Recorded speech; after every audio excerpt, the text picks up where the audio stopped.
이 프랑스가 이 시리아를 통치할 때 식민지로 아주 교묘하고 나쁜 전략을 써요. 뭐냐면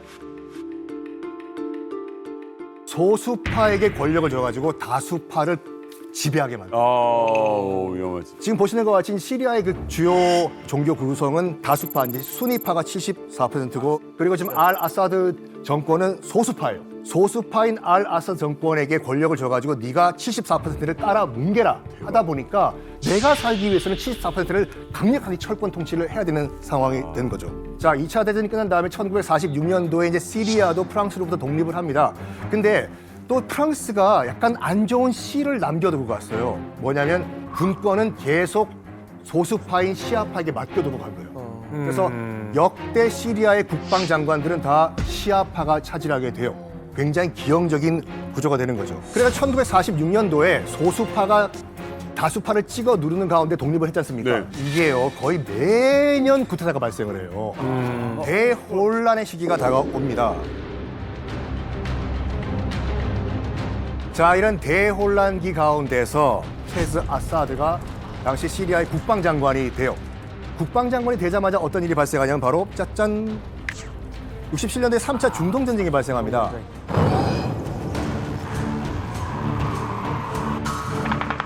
여기서 시리아가 박살이 나버려요. 특히 여러분 아시다시피 그 시리아와 이스라엘 사이에 골란고원이라고 있거든요. 골란고원이 상당히 중요한 곳이에요. 갈릴리 호수가 있어가지고 호수에서 식수를 다 갖고 오거든요. 이 골란고원을 시리아가 갖고 있다가 이스라엘에게 뺏겨버립니다. 시리아 국내에서 난리가 난 거예요. 국방장관이 지금 전쟁을 잘못했다. 하페즈 물러가라. 네가 정치적 책임져고 네가 숙청당해야 된다. 위기에 몰린 당시 국방장관이었던 하페즈는 어떤 결정을 했을까요? 다시 찾아오겠다고. 이분이 쿠데타. 이스라엘이랑. 정답입니다. 야, 내가 이대로 물러날 것 같냐? 나는 끝까지 권력을 지킨다 하면서 1990년도에 자기가 쿠데타를 일으켜버려요. 그래가지고 1970년도에 쿠데타를 일으키고 이제 71년도에 이제 대통령에 취임을 하는데, 그러면 이제 하페스 입장에서 봤을 때는 이스라엘은 완전 원수가 되는 거예요. 그렇죠. 그러네.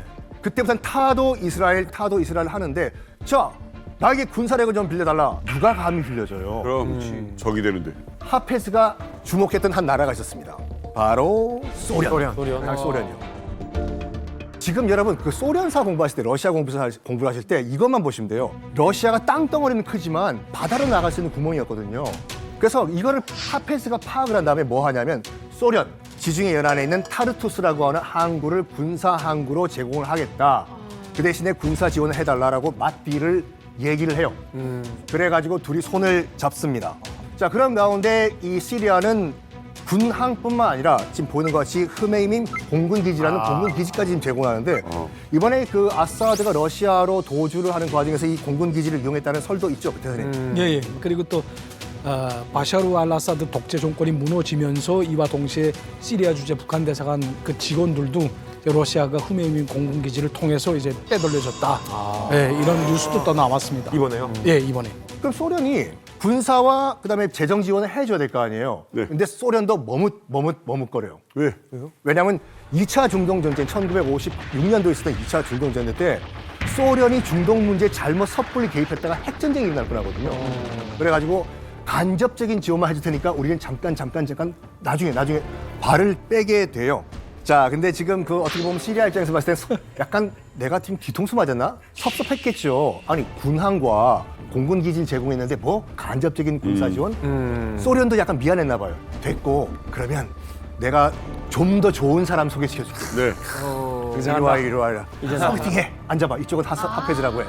이쪽은 짜잔, 김일성이 등장을. 드디어 이런 만남이 있구나. 맞습니다. 무슨 상관이 있나 했어, 나는. 손을 봤네, 손을 봤어. 그러니까 시리아 입장에서 봤을 때는 지금 이스라엘을 공격하기 위한 무기가 필요한데 소련이 제공을 안 해주니까 제공해줄 나라가 필요했고, 네. 70년대 같은 경우에는 이제 북한과 우리나라가 이제 무기 경쟁하다 보니까 돈이 필요했잖아요. 네. 그래서 시리아의 오일 머니가 필요했고 서로 니즈에 의해서 맞딜 성사가 돼요.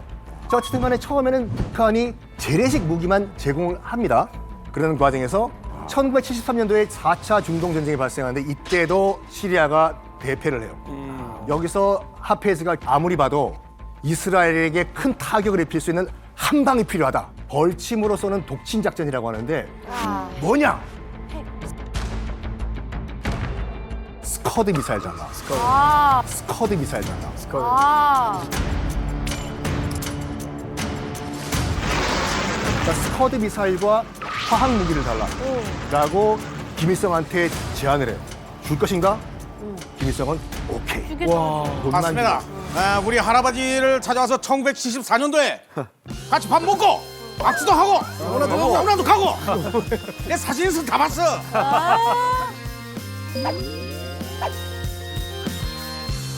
그래서 78년도에 무기를 제공하니까 야, 평양이라는 곳은 어떤 곳인가 해서 하페즈 아사드가 평양을 방문합니다. 네, 맞아요. 방문하니까 샤라라라라라 바로 이거야. 독재 천국이야? 반해버려요. 독재자의 천국. 그래가지고 74년도에 이제 하페즈 알 아사드가 평양을 방문한 다음에 나도 저렇게 해야 되겠다라고 하면서 북한식 독재 시스템을 그대로 수입을 해옵니다. 그래가지고 시리아 곳곳에 김일성 동상과 같은 하페즈의 맞아요. 동상도 만들고 동상도 소상화도 깔아버리고 그때부터 중동의 북한이 됩니다. 야.